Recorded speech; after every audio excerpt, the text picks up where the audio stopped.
첫 번째, 내가 혹은 우리 가정이 가지고 있는 모든 빚을 전부 기록해 보는 것입니다. 두 번째, 그 빚의 리스트를 좋은 빚과 나쁜 빚, 좋은 빚을 늘리고 나쁜 빚과 애매한 빚을 어떻게 줄여 나가야 하는지 알아보겠습니다. 이제 나쁜 빚과 애매한 빚은 여러분들의 노력과 의지가 필요합니다.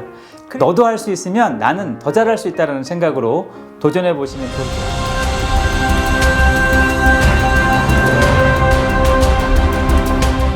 안녕하세요. 케빈의 미국 부동산 이야기 케빈 킴입니다. 한 주간 잘 지내셨습니까?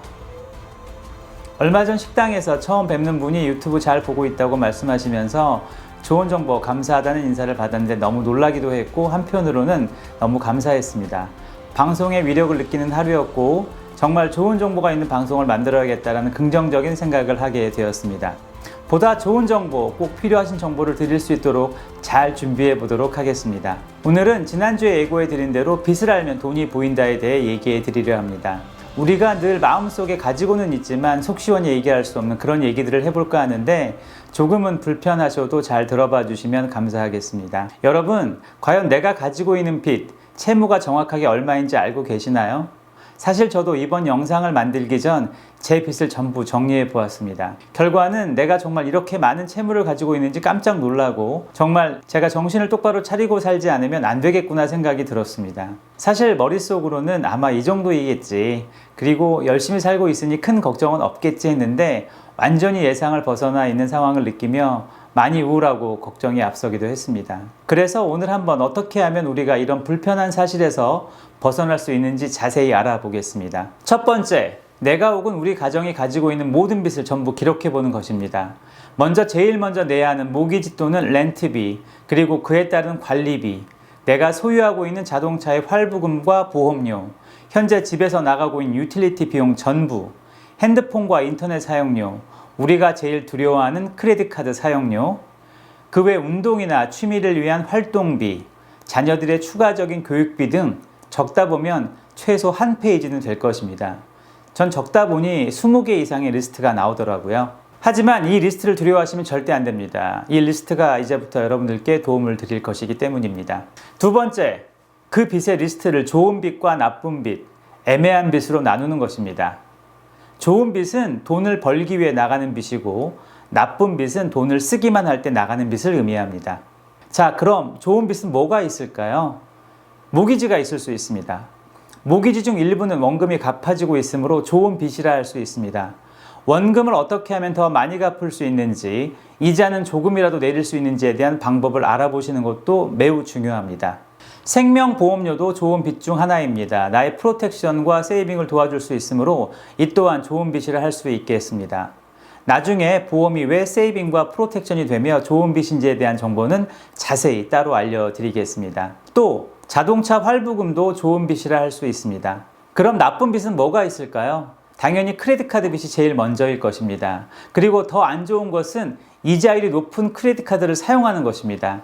제가 이 편에도 언급했지만 해당 크레딧 회사에 전화하셔서 내 카드의 한도를 올리고 이자율을 낮출 수 있는지에 대해서도 문의해 보셔야 합니다. 자동차 리스도 나쁜 빚이라 할 수 있습니다.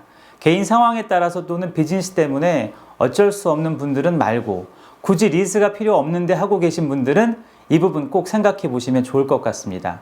또 품위 유지를 위한 비용, 쓸데없는 외식비 등이 해당될 수 있습니다. 여기에 해당되지 않는 애매한 빚이 있는데요. 이런 것들이 바로 유틸리티 비용, 건강을 위한 운동비, 자녀들을 위한 사교육비, 핸드폰, 인터넷 사용료 등이 해당됩니다. 늘 고정적으로 나가면서 안 쓸 수는 없고 줄이자니 뾰족한 방법이 없는 빚들이 해당됩니다. 이제 빚의 성격을 알았으니 다음으로 가보겠습니다.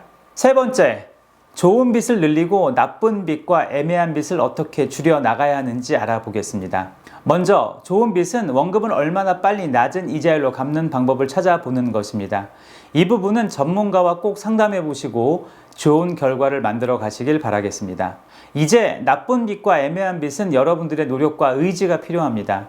크레딧 카드 빚을 당장 줄일 수 없다면 카드 빚을 멀지하는 것도 한 가지 방법입니다. 쉽게 말씀드려 한쪽에 있는 카드 빚을 조금 더 낮은 이자율을 제공하는 곳이나 프로모션을 하는 카드사로 옮기는 것입니다. 많은 크레딧 카드 회사들이 최대 18개월까지 옮긴 빚에 대해서는 이자가 없기 때문에 사용만 잘 하신다면 좋은 효과를 보실 수 있습니다. 그리고 내가 사용한 카드의 항목을 파악해 쓸데없이 사용한 부분을 나의 의지로 줄여 나가시는 것입니다. 처음에는 조금 불편할 수 있지만 적응하고 나시면 아주 큰 효과를 보실 수 있습니다. 그리고 데비카드 사용을 적극 권해드립니다. 작은 커피값이나 점심 비용, 50불이 되지 않는 작은 비용은 데비카드를 사용해 나간다면 상당한 크레딧 빚을 줄이실 수 있을 것 같습니다. 이제 애매한 빚을 어떻게 줄여야 하는지 알아보겠습니다. 전화요금이나 인터넷 사용료는 프로모션 이벤트나 각 회사에 전화하셔서 비용을 조금이라도 줄여보시길 권해드립니다. 또 운동비나 아이들 교육비 부분도 주변 정보를 잘 알아보시고 줄여보시는 것도 한 가지 방법일 것입니다. 막연히 줄인다는 개념보다 스마트하고 알뜰하게라는 개념으로 말이죠. 제가 지금 말씀드린 것들을 기존에 다 알고 계신 분들도 많이 계실 겁니다. 하지만 실천하는 분은 얼마나 되실까요? 리스트를 만들고 내가 어떻게 줄여나갈 수 있는 방법을 찾아보고 실천에 옮기기만 해도 나도 모르게 새는 돈이 줄어들고 돈이 조금씩 모이기 시작할 것입니다. 작은 노력이 지속될수록 큰 변화가 생긴다는 것 잊지 마시길 바라겠습니다. 저도 그렇지만 많은 한국 분들이 버는 것보다 많이 쓴다. 불편한 것을 감수하지 않으려 한다. 안 내도 되는 빚을 내고 있다. 라는 것입니다. 이제 이 고질적인 모습에서 벗어나셔야 합니다. 유태인들은 채무를 만든다고 해도 좋은 빚을 만들 수 있게 끊임없이 노력하며 또 나쁜 빚은 몇 년 안에 어떤 식으로 정리해 나가야 한다는 구체적인 플랜을 만든다고 합니다. 하지만 우리는 어떤가요? 조금씩 갚다 보면 언젠가는 내 빚은 없어지겠지 하는 막연한 미래 불감증에 빠져 있지 않은지 생각해 보시길 바라겠습니다. 이렇게 방법을 찾으시고 플랜을 만든 후 몸에 배이는 습관을 만들면 돈은 당연히 모일 것입니다. 더 많은 돈을 벌어야지 하는 것보다 현재 내 재정을 효과적으로 관리해서 돈을 저축하신다면 그것이 바로 돈을 버시는 것과 같다고 생각합니다. 그래서 빚을 알면 돈이 보인다라고 말씀드린 것입니다. 예를 들어 몸에 이상 징후가 나타나면 병원에 가시기 전 걱정부터 앞서는 것이 사실입니다. 하지만 다행히도 병의 원인을 알고 진료와 처방을 받고 꾸준히 노력하면 분명히 좋아지는 것처럼 우리가 알고 있지만 제대로 알지 못하는 내 재정 상태의 이상 징후를 파악하고 그 원인에 대한 개선 방향을 찾아 꾸준히 노력한다면 분명히 건강하고 더 나은 재정 상태를 만들어 가실 수 있다고 확신합니다. 오늘 내용 어떠셨습니까? 조금은 불편하실 수도 있고 너무 뻔한 얘기라고 생각하셨나요? 하지만 이런 내용을 실천해 가신다면 뻔한 스토리가 나에게는 노하우가 담긴 진실한 스토리가 될 것이고 누구나 다 알고 있는 정보이지만 나에게는 멋지고 편안한 미래를 만들어가는 열쇠가 될 수 있다는 사실을 잊지 마시길 바라겠습니다. 너도 할 수 있으면 나는 더 잘할 수 있다는 생각으로 도전해 보시면 좋을 것 같습니다. 위의 내용이 좋으셨거나 더 궁금한 사항이 있으신 분들은 유튜브에 댓글 남겨주시고요. 오늘도 제 캐치프레이즈 한번 외치고 방송 마칠까 합니다. 모든 한인들이 주택 구입과 목돈을 만드는 그날까지 저는 여러분과 함께 하겠습니다. 부동산이나 재정 상담에 궁금하신 것이 있다면 언제든지 213-631-0874 또는 kevinkim4989@gmail.com으로 문의해 주시면 여러분이 궁금해하시는 모든 것 속 시원히 도와드리겠습니다.